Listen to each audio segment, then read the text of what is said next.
30 seconds and counting.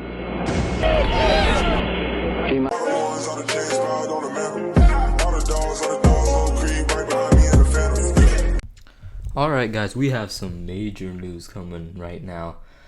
Kevin Porter Jr. I'll just quote the tweet right now from Tim McMahon. Rockets point guard Kevin Porter Jr. lost his temper during a heated halftime discussion and did not return to the court, leaving the Toyota Center in the second half of the Rockets' loss to the Nuggets. Shams also has some more details to the situation, saying, quote, after Rockets assistant John Lucas called out multiple players, including Kevin Porter Jr. and Christian Wood at halftime tonight against the Nuggets, Porter had a heated exchange with Lucas and threw an object and promptly left the arena. Christian Wood also refused to sub in for the entire second half. Silas commented about both of these situations earlier, and it seems like he was just kind of dodging what actually happened, saying that Christian Wood being benched for the second half, that was a coach's decision, and that Kevin Porter Jr. was being evaluated for the thigh injury that he had aggravated earlier, where obviously we know that that wasn't actually the case. And as far as Christian Wood, again, we also know that Christian Wood wasn't starting tonight, and the reason for that was because Christian Wood reportedly missed the COVID test for today, which is why he was benched as a disciplinary punishment.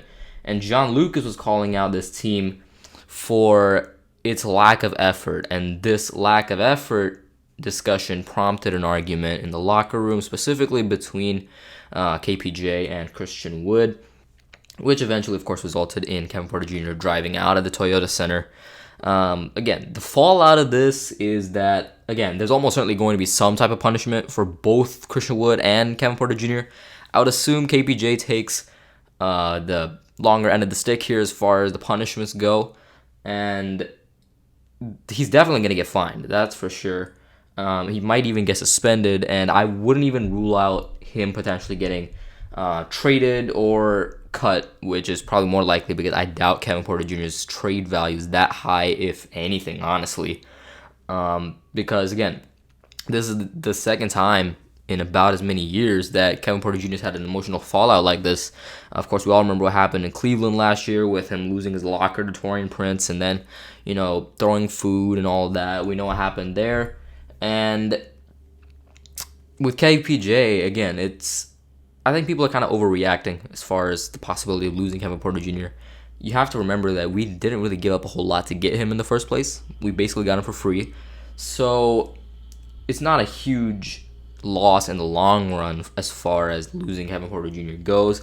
And what this also does is now Josh Christopher is probably going to start if Kevin Porter Jr. is traded or cut. And, of course, that comes along with the storyline of Josh Christopher and Jalen Green going from, being teammates in the same AAU team in middle school to now being together in the starting backcourt for an NBA team, which is just incredible to think about. Just an amazing story. The fact that they worked together from the beginning for multiple years and are now here at the highest level at the starting backcourt of an NBA team is just absolutely incredible. And that's the silver lining, I guess, from all of this fallout. And it just seems like the Rockets can't get out of the news. You know what I mean? Regardless of how bad of a team that we may be, it seems like we just still can't get out of the news. Whether it's, Christian Wood, Kevin Porter Jr., Jalen Green, we're always in the news, and it's just incredible. I mean, there's not a moment in Houston sports where there's not any type of drama going on, whether it's, trade requests from stars like James Harden, whatever was going on with the Texans over the course of this summer. And, of course, the Astros, they've been in the news for a lot of these past few years. It's just been a wild, wild time to be a Houston sports fan. And I just wanted to touch really quickly on Christian Wood. I think people are not giving enough of the criticism towards Christian Wood for not being a leader. Yes, he is 26, but he's still, as far as in this team goes, he's still a veteran leader. He still has to take up the veteran leadership role, and he has to be a little bit more mature, You know what happened in the locker room. You know the situation right now. You can't just refuse to go in. You have to be a leader, accept what happened, and just forget it. Just have that quick, just have that very, very limited memory, and just forget about it and just keep playing the game. Especially with the way that this game was going. It's understandable that they did get frustrated because it really was bad. The way that this game was going on, it wasn't exactly a very pleasant game, especially the way we started it.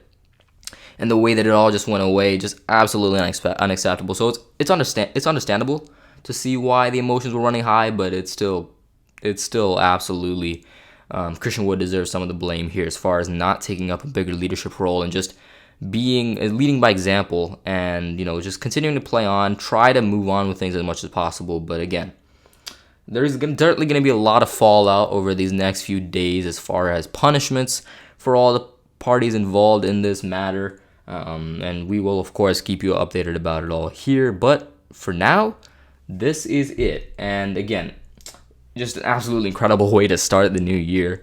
And again, while we're on this standpoint, let us know down in the comment section what you think about this whole situation with Kevin Porter Jr., Christian Wood, and all this locker room drama. Do you think we should trade or cut Kevin Porter Jr.? Let us know down in the comment section, and we'll talk about it there. I'm Joel, and this is Clutch Entertainment signing out. Peace.